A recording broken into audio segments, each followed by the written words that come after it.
Luzon, Visayas ug Mindanao. Isang magsaysayang araw bansang Pilipinas dahil ngayong araw ay ating masasaksihan ang panunumpa ng ating inialad na Pangulo at pangalawang Pangulo ng Republika ng Pilipinas, Rodrigo Roa Duterte at Leni Herona Robredo.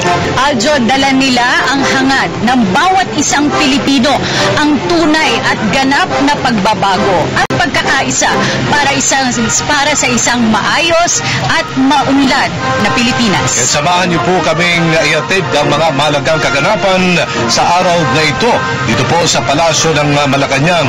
Ito na ang pagbabago, the change has come, at tungayin natin ang 2016 inaugural.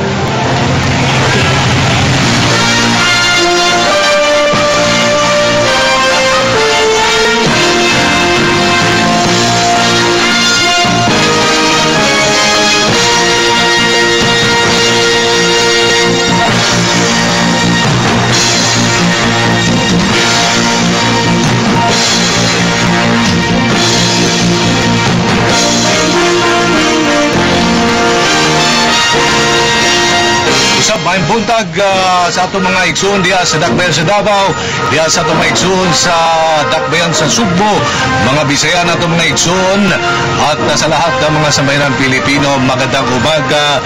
June 30, 2016, live po kami ni Cathy San Gabriel dito po sa Balakajag Palace, at muli natin ang masasaksiyan ang paglilipat ng kapangyarihan ng ating pamalaan. Ang inyong higala sa kanginan, ako po si Aljo Bendijo.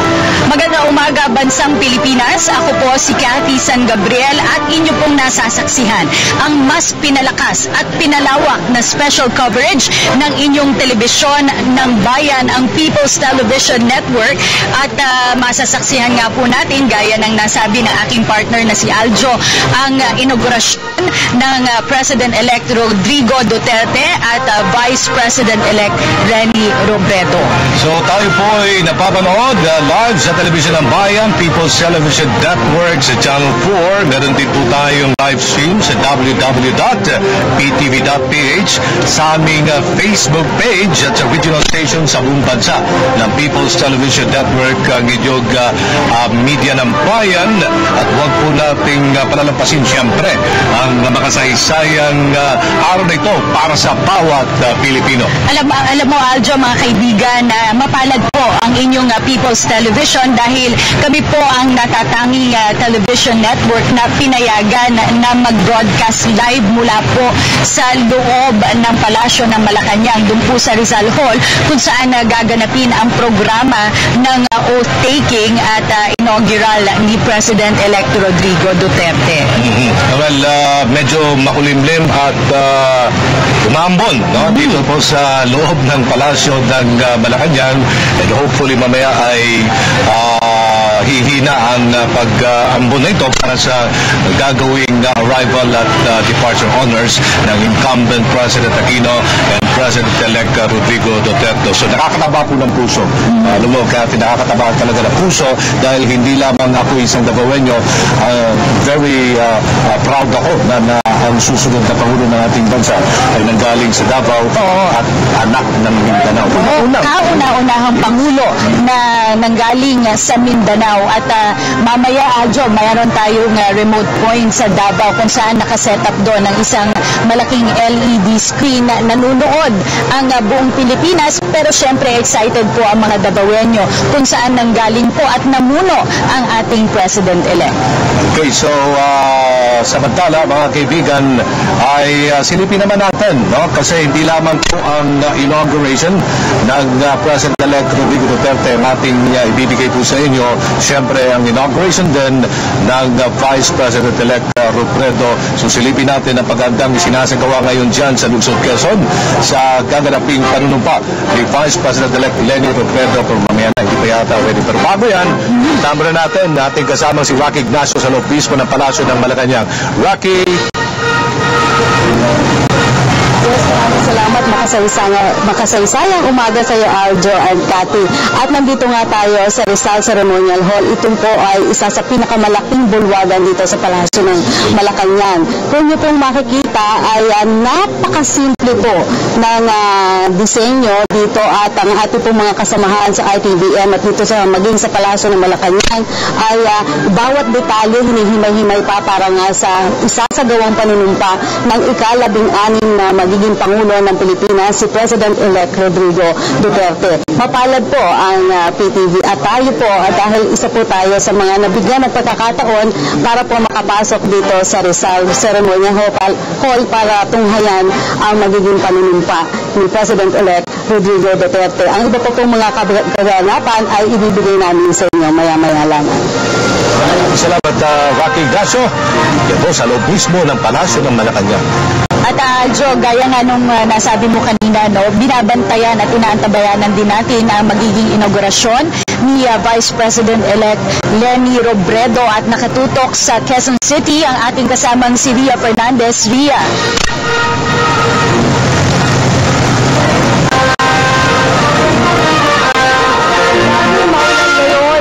Sa Quezon City Reception Hall sa New Manila, Quezon City.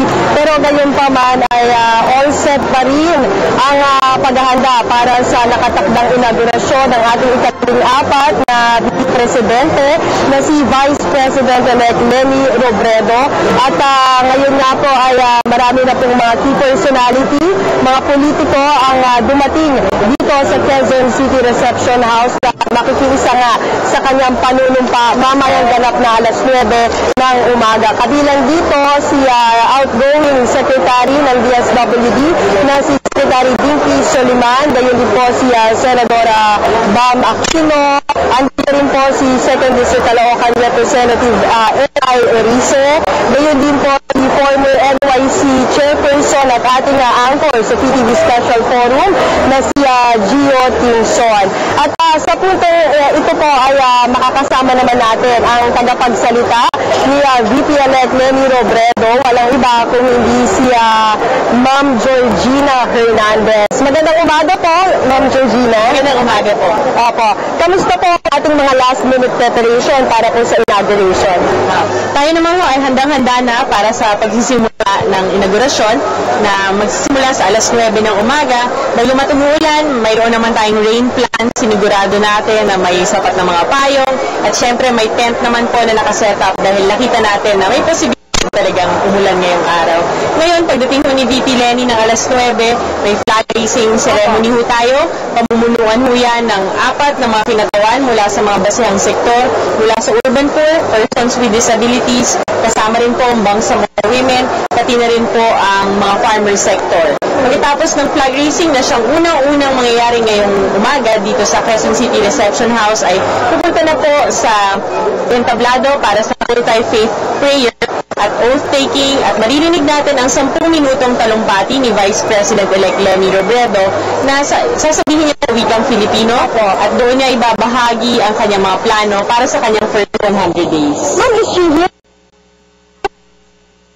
Dito sa kanyang bahay sa Quezon City, malapit lang ho. Meron po akong nabasang ulat na siya po, ito po ang kanyang napiling tanggap para sa susunod na 6 na taon itong Quezon City Reception House ay doon po raw muna siya sa Coconut House until mag-expire ng kontrata doon. Hindi po, inaayos na po na pre-terminate ang kontrata sa Coconut Palace at dito po sa Quezon City Reception House mag-oopisina si Vice President-elect Leni Robredo simula sa unang araw niya. Opo, at dito rin po ba siya titira? Hindi po, ito po ay opisina lamang, mananatili po siyang nakatira sa kanyang kasalukuyang tahanan. How is the mood of Vice President-elect Robredo today? Sa tingin ko po ay si Vice President-elect Leni Robredo ay handang-handa ng manumpa at tuparin ang kanyang mga pangako sa ating mga taong bayan at excited na rin na magsimulang magtrabaho. Last night, may ulat po na supposedly at 11 p.m., President-elect Rodrigo Duterte and Vice President-elect Leni Robredo will meet. What happened to that? Sa ngayon ho ay wala pa hong final na schedule. Mayroon hong ugnayan sa pagitan ng aming tanggapan at ang kanilang tanggapan. May mga naiset nga na ilang mga schedule pero hindi po nagkakatagpo ang kanilang mga schedule. Kaya umaasa po tayo sa lalong madaling panahon na magkaroon na rin sila ng pagkakataon na makapag-usap. So probably it will be about the role or the task of Vice President under the Duterte administration. Siguro ho, at para naman ho sa panig ni Vice President-elect Leni Robredo, nais niya pong ipahayag ng personal kay President-elect Duterte na buong-buo po ang kanyang suporta sa ating Pangulo at sa kanyang administrasyon. Ma'am, lastly na lang, briefly, your comment on Senator Bongbong Marcos who filed an election protest yesterday and he was asking the Supreme Court to stop the inauguration of VP Robredo. Ito naman hong final nila na electoral protest, inaasahan na po natin yan dahil matagal na rin naman po nilang sinabi na gusto po nilang gawin yan. At ang sa amin po, mayroon tamang proseso at hindi agad-agad na maaaring mapigil ang inaugurasyon dahil formal pong ipinrokrama ng ating Kongreso matapos ang proseso sa National Board of Canvassers na si Vice President-elect Leni Robredo po ang nanalo. Ngayon ho ay magsisimula sa Supreme Court, sa Presidential Election Tribunal ang bagay na yan, kaya po hahayaan po natin na maganap ng maayos at huwag natin pangunahan ang proseso. Maraming salamat po, Georgina Hernandez, tagapagsalita po ni Vice President-elect Leni Robredo. Maya-maya nga lang po, ganap na alas 9 ng umaga, ay magsisimula na ang formal na programa para sa inaugurasyon ni VP Robredo. At ayon nga po kay Ma'am Georgina Hernandez, ay 10 minuto po tatagal ang kanyang magiging talumpati mamaya. At yan ang ating update mula ito sa Reception House. Balik muna dyan sa Palacio. Aljo, Cathy.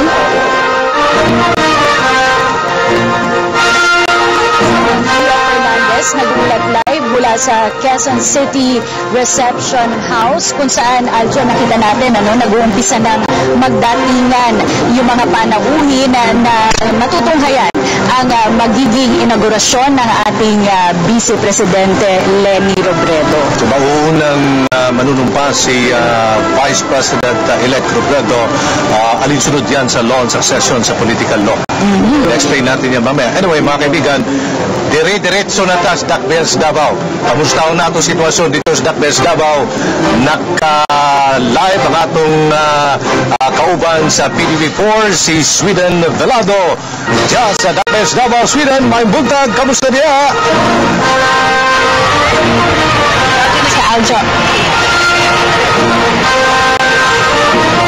Isang mapagpala at mapayapang umaga sa iyo dyan sa Metro Manila, Cathy and Aljo, mula dito sa lungsod ng Davao sa aking kinatatayuan sa tapat ng Davao City Hall ay napalilibutan po tayo ng mga daan-daang taga-suporta ni President-elect Rodrigo Duterte. Karamihan po sa kanila ay nagmula sa iba't ibang bahagi ng Mindanao at dito na rin po sila nagstay. Dumating sila the past 2 days at until now nandito pa rin dahil hinihintay po talaga nilang mapanood yung mismong oath-taking ceremony ni President-elect Rodrigo Duterte dahil dito po sa aking tapat ay mayroong malaking TV screen na pwede po nilang mapanood yung mismong panunumpa mamaya po ni President-elect Rodrigo Roa Duterte. At alam niyo po, after ng kanyang inauguration day ngayong araw po, ay of course, hindi na ganun magiging physically visible itong si Duterte dito po sa lungsod ng Davao dahil talagang gagampanan niya na yung kanyang mga presidential duties dyan sa Palasyo ng Malacanang at maging sa Maynila at sa buong Pilipinas po. Kaya naman tinanong din po natin yung marami sa ating mga kababayan, lalo na yung mga Davaoenyo, kung ano nga ba yung mga mamimiss nila kay President-elect Rodrigo Duterte at ano rin yung kanilang mga wish para sa bansa ngayon na si President-elect Rodrigo Duterte ay magiging pinuno na po natin sa loob ng susunod na 6 na taon. Narito po ang aking kabuuang ulat tungkol dyan. Bukod sa paboritong checkered polo ni Duterte, ang Mindanaoan designers na sina Chard at Bonnie rin ang gumagawa ng kanyang Barong Tagalog, kabilang na ang kanyang susuotin para sa araw ng inaugurasyon. Ayon sa dalawa, challenge sa kanila na tiyaking magmukhang presidential si Digong kahit na simple lang ang kanyang damit.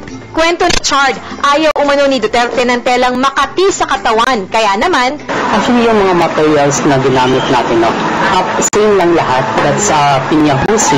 7 magkakaibang disenyo ng barong ang kanilang ginawa para pagpilian ni Duterte. Ang isang ito ay makikitaan ng unique patterns bilang pagkilala sa tribong Manobo na naninirahan sa rehiyon.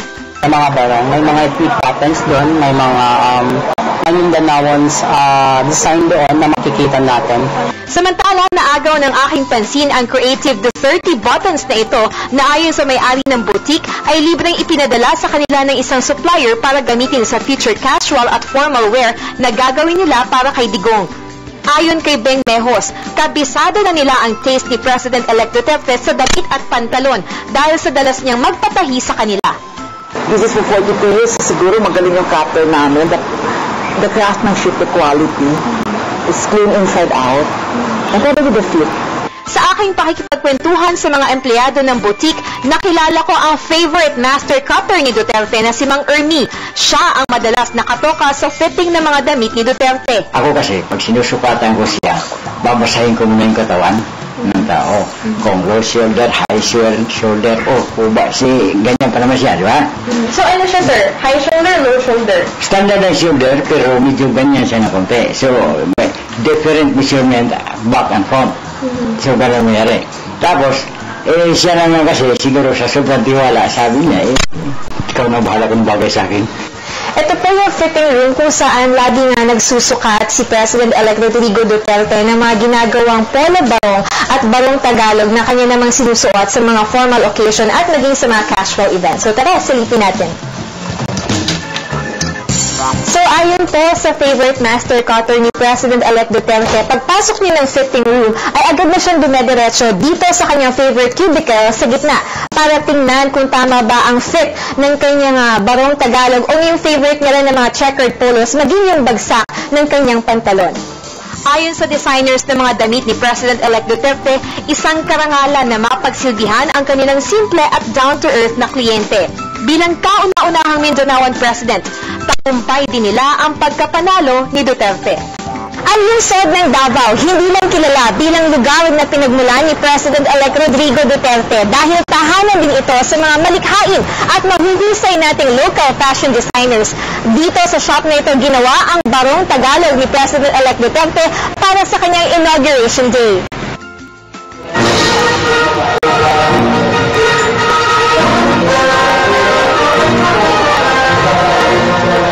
Okay, so inyo pong napanood yung aking ulat doon sa kasuotan ko na mamaya nga po ay makita po nating suot-suot na rin ni President-elect Rodrigo Duterte sa kanyang oath-taking ceremony. Mapalad po tayo kahapon na makapanayam din yung kanyang mga designer at maging yung kanyang favorite master cutter nga po na si Manong Ernie. At nakakatuwa rin po na makita yung kanyang mga creative na Duterte buttons. Yan po talaga ay customized para daw po sa mga susunod na barong Tagalog at casual and formal wear po na gagawin para kay President-elect Rodrigo Duterte ay pwede na pong magamit yung mga Duterte buttons na yan. Samantala, kanina po ay aking nabanggit na marami po sa ating mga kababayan ay nandito ngayon sa tapat ng Davao City Hall. At katabi ko po ngayon si Nanay Nenit na nagmula pa po mula sa South Cotabato. Nanay, kailan po kayo dumating dito sa Davao City? Nung nakaraang araw, 4 days na ngayon.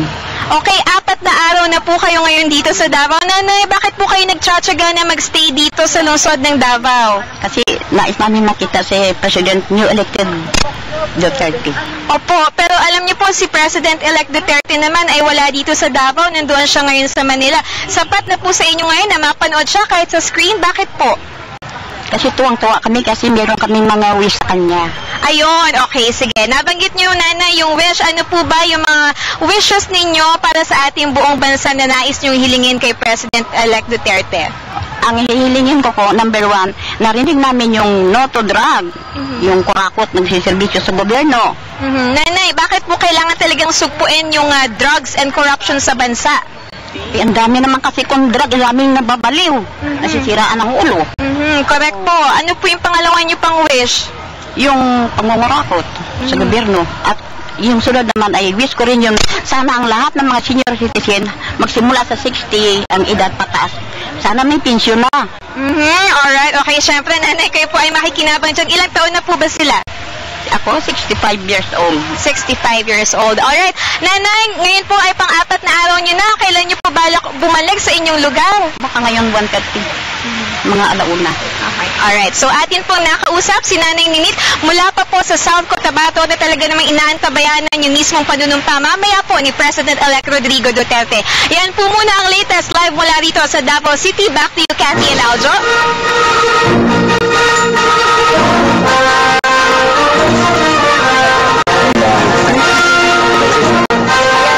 Ulat ng ating kasamang si Sweden Pelado mula sa lungsod ng Davao, ang hometown mo, Aljo. Nindot ang panahon karon dito kay Dunay Adlaw. May magandang panahon ngayon. Ito lang masasabi ko, ambot sa ilmo. Pero dito sa Maynila kasi talagang umuulan. Unta ang inday-inday nga pag-ulan diri karon, unta muhinay na unya. Itong paambon-ambon na naranasan natin dito sa Maynila sa Malacanang Palace ay sanay titila maya-maya. Oo, pero may contingency plans naman na inihanda ang protocol office para kung sakasakaling maging malakas pa rin ang ulan ay magkakaroon ng 4-year honors. Imbis sa grounds gagawin yung departure and arrival honors para sa incumbent at President-elect ay gagawin ito sa loob. Dapat Cathy, marunong ka na magbisay kahit konti talaga. Dili ka mao. Ito po, balikan po natin ang ating kasamang si Rocky Ignacio para pa rin sa mga paghahandang isinasagawa sa Rizal Hall dito po sa Palasyo ng Malacanang. Rocky, ano latest dyan? Yes, maraming salamat, Cathy. Kasama natin si Ambassador Marciano Painor Jr. Siya yung head ng inaugural committee at aalamin natin yung mga iba pang mga detalye. Katulad ng sinasabi nyo kanina, magkaroon ng mga pagbabago dahil nga sa pagkakaroon ng pag-ulan ngayong araw. Sir. Maraming salamat. Totoo yung sinabi niyo kasi kanina mga alas 6:30, tumawag kami sa Pag-asa sa Weather Philippines. Tinignan namin kung ano ang specific weather dito sa Malacanang. Kasi kaya na nilang i-predict yun. At ang sabi nila, between 10 and 11, and especially at 10, magsisimula yung thunderstorms here in the palace with a 93% chance of rain. Now, ang epekto nun is at 11, magkakaroon tayo ng departure honors for President Aquino. So,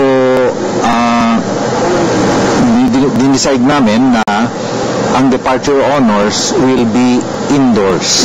So, dito sa reception hall, gaganapin ang departure honors for the outgoing president. And the only difference naman tungkol doon is yung hindi na magtutrooping the line si President Aquino.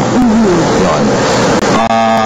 Ang departure honors for President Duterte, or rather, arrival honors for President Duterte will be sometime around 12, a little past 12. By that time, cloudy pero wala nang ulan. So the departure, arrival honors will be outside as originally planned. So ang major change lang ho is yung departure honors for President Aquino. So nakita namin na talagang napakasimple ng design dito sa Rizal Hall. Sino po ang naglatag dito? Ito po ba kailangan pang aprobahan ng grupo ni President-elect Duterte? Ang lahat ho ng nangyayari dito, miyembro ho naman ng inaugural committee yung transition team ni President Duterte.